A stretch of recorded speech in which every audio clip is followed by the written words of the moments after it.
Hello everyone, आप देख रहे हैं चैनल अमीन इन्फो। आज की इस वीडियो में हम डिस्कस करेंगे school of open learning Delhi university का जो 2020-21 सेशन का एडमिशन फॉर्म है वो आप कैसे फ़िल कर सकते हो। एडमिशन फॉर्म फिल करने से पहले एक रिक्वेस्ट मैं आपसे करूँगा कि जितनी भी डिटेल आप ऑनलाइन फॉर्म में फ़िल करोगे उसको प्रोसीड करने से पहले, यानी कि उसको सेव करने से पहले उसको कम से कम 5-6 बार उसको वेरीफाई कर लें कि आपने ठीक से डिटेल एंटर करी हैं। बिकॉज़ गलती की गुंजाइश नहीं है। एक बार आपने डिटेल एंटर कर दी तो उसमें फिर करेक्शन आप नहीं कर सकते हो, ठीक है। और दूसरी चीज़, प्रोस्पेक्टस ज़रूर पढ़ें।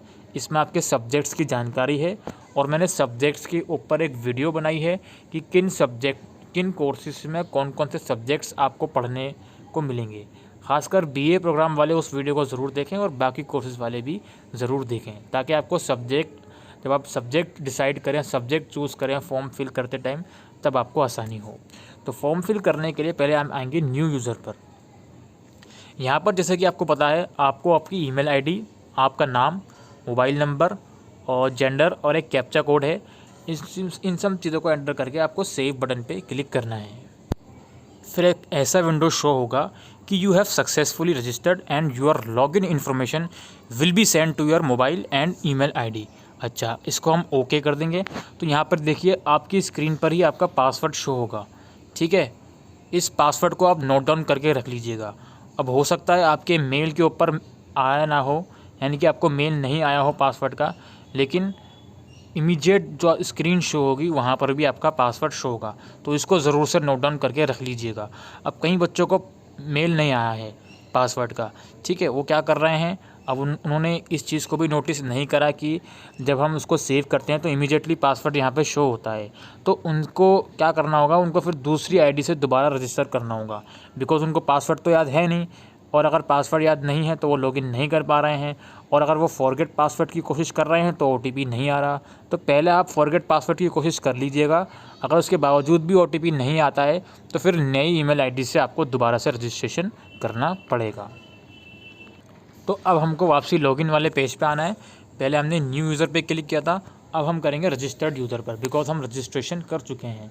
तो रजिस्टर्ड यूज़र पे क्लिक करके आपको अपनी ईमेल आईडी और जो पासवर्ड आपने पासवर्ड जो आपके पास आया था उसके थ्रू आप सबमिट करके लॉगिन करोगे।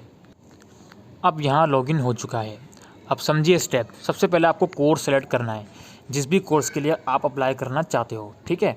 अच्छा, एक और चीज़, यहाँ पे जब आप कोर्स सेलेक्ट करोगे तो यहाँ पर एक रेड कलर का ऑप्शन है। इस पर क्लिक करके आप ये चेक कर सकते हो कि इस कोर्स की एलिजिबिलिटी क्या है, ठीक है। एक बार ये भी आप वेरीफाई कर लीजिएगा। अच्छा, फिर यहाँ पे कोर्स का मीडियम आपको चूज़ करना है, हिंदी या इंग्लिश। अब कोर्स मीडियम सेलेक्ट करने से क्या होगा, अगर आप इंग्लिश सेलेक्ट करोगे तो आपको इंग्लिश में स्टडी मटेरियल मिलेगा, आपको as a English medium student consider किया जाएगा। और यहाँ पर मैं एक और चीज़ आपको समझा देता हूँ। अगर आप इंग्लिश या हिंदी कुछ भी सेलेक्ट करते हो तो उसी मीडियम में आपको स्टडी मटेरियल मिलेगा, लेकिन आप एग्ज़ाम किसी भी लैंग्वेज में दे सकते हो। फॉर एग्जांपल, आपने हिंदी मीडियम सेलेक्ट करा लेकिन आप चाहते हो एग्ज़ाम इंग्लिश में देना, किसी पेपर का या फिर 2-3 पेपर्स का, तो आप बिल्कुल दे सकते हो। वहीं अगर आपने इंग्लिश मीडियम चूज़ करा और किसी सब्जेक्ट का एग्ज़ाम आपको हिंदी में देना है तो वो भी आप दे सकते हो, ठीक है। अपनी कैटेगरी सेलेक्ट करना, 12th क्लास कौन से स्कूल से क्या है, गवर्नमेंट है, प्राइवेट है, क्या है। इसके अलावा हिंदी लैंग्वेज आपने किस क्लास तक पढ़ी है वो भी आप सेलेक्ट करोगे, ठीक है। इन सब चीज़ों को बिल्कुल केयरफुली एंटर करना है। इंग्लिश लैंग्वेज कौन सी क्लास तक पढ़ी है आपने, इसके अलावा उर्दू लैंग्वेज, ठीक है, और पंजाबी लैंग्वेज और तमिल लैंग्वेज। अगर पंजाबी, तमिल या उर्दू लैंग्वेज नहीं पढ़ी तो उसको ऑप्शन को सेलेक्ट ही मत करना, आप डन रहने देना, ठीक है। Name as per 12th certificate, 12th class की मार्कशीट में आपका नाम क्या था उसी मार्कशीट के अकॉर्डिंग आपको यहाँ पर अपना नाम भी लिखना पड़ेगा। उसके बाद यहाँ पर 10th की डिटेल आपको एंटर करनी है। 10th में आपको पहले अपना बोर्ड सेलेक्ट करना है। मैं यहाँ पे बोर्ड सेलेक्ट कर लेता हूँ। फिर किस ईयर में आपने 10th पास आउट करी है, ठीक है। 10th क्लास का एग्ज़ाम रोल नंबर आपका क्या था वो यहाँ पे लिखोगे आप, ठीक है। जैसे मैं यहाँ लिख देता हूँ बोर्ड रोल नंबर के बाद दोस्तों यहाँ पे आपको मैक्सिमम मार्क्स और मार्क्स ऑब्टेन, 10th क्लास में कितने मार्क्स थे आपके मैक्सिमम और मार्क्स ऑब्टेन कितने थे वो यहाँ पर लिख देना आप, ठीक है। अच्छा, इसके बाद जैसे मैं यहाँ पे इसको पहले लिख देता हूँ। फिर यहाँ पे 12th की डिटेल आपको एंटर करनी है। अब 12th की डिटेल आपको बिल्कुल केयरफुली समझनी है। पहले आपको आपका बोर्ड सेलेक्ट करना होगा, ठीक है। किस ईयर में आपने क्लास 12th कंप्लीट करी है वो लिखना होगा। देन यहाँ पे 12th क्लास का आपको रोल नंबर लिखना होगा। अब यहाँ पर एक मसला होगा, मैं पहले रोल नंबर लिख देता हूँ। रोल नंबर लिखने के बाद दोस्तों यहाँ पे एक चेक बटन का ऑप्शन है, इस पर आप क्लिक करोगे। इस पर जब आप क्लिक करोगे तो ये ऑटोमेटिकली आपके मार्क्स वेरीफाई कर लेगा। ये देखिए वेरीफाई कर लिए इसने मार्क्स। अब यहाँ पे बच्चों के साथ क्या हो रहा है कि कई बच्चों का ऑटोमेटिकली वेरीफाई नहीं कर रहा, तो उनको क्या करना है, उनको CBSE पे क्लिक ना करके नीचे स्क्रॉल डाउन करोगे तो यहाँ पे रिवाइज CBSE का ऑप्शन है। ये देखिए रिवाइज CBSE, रिवाइज NIOS और रिवाइज ISCE।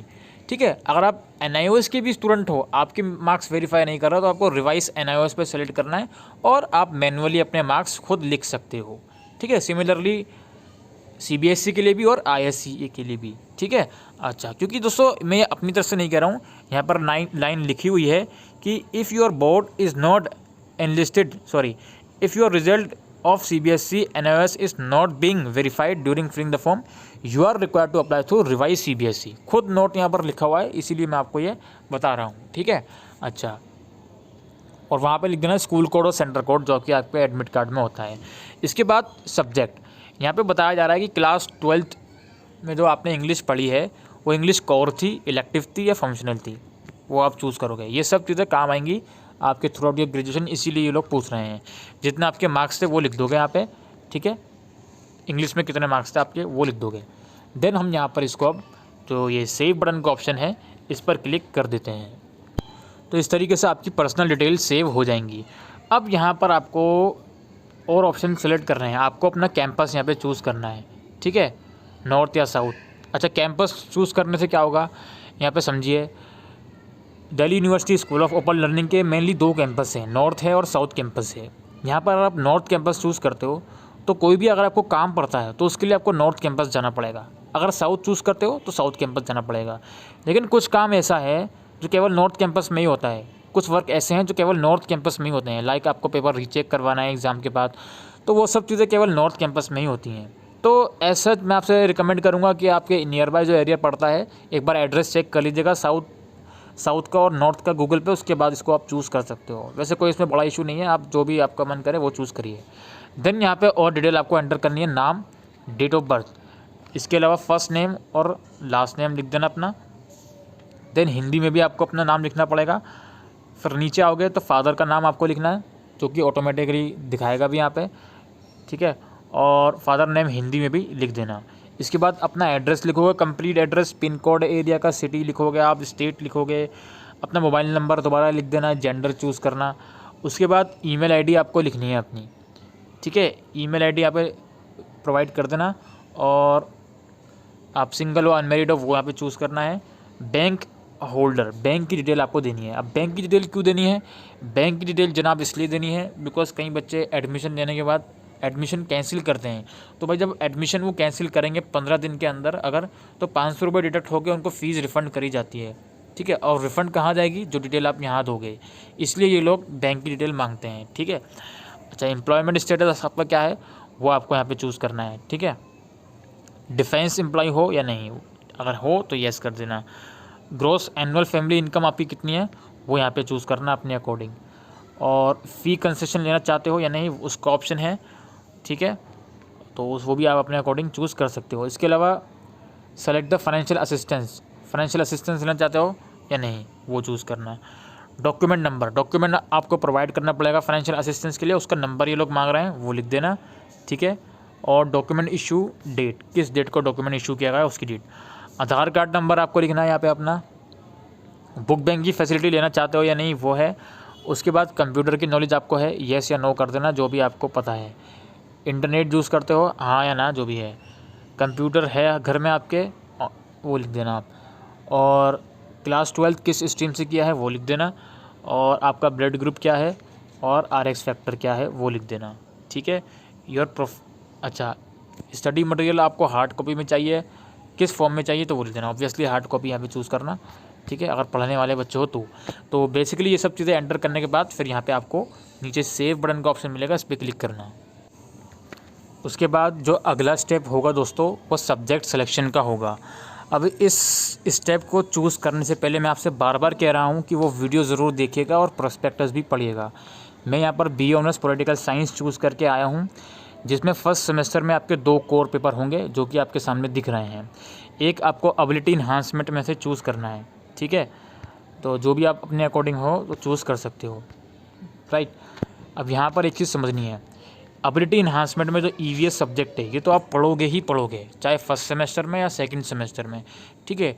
और एबिलिटी इन्हांसमेंट में जो दूसरा सब्जेक्ट है वो आपको उर्दू या हिंदी या इंग्लिश में से चूज़ करना है, ठीक है। और जेनरिक इलेक्टिव जो आपके सामने ऑप्शन आ रहे हैं, इनमें से कोई एक जेनरिक इलेक्टिव आप ले सकते हो। इनको चूज़ करने के बाद हम सेव बटन पे क्लिक कर देते हैं।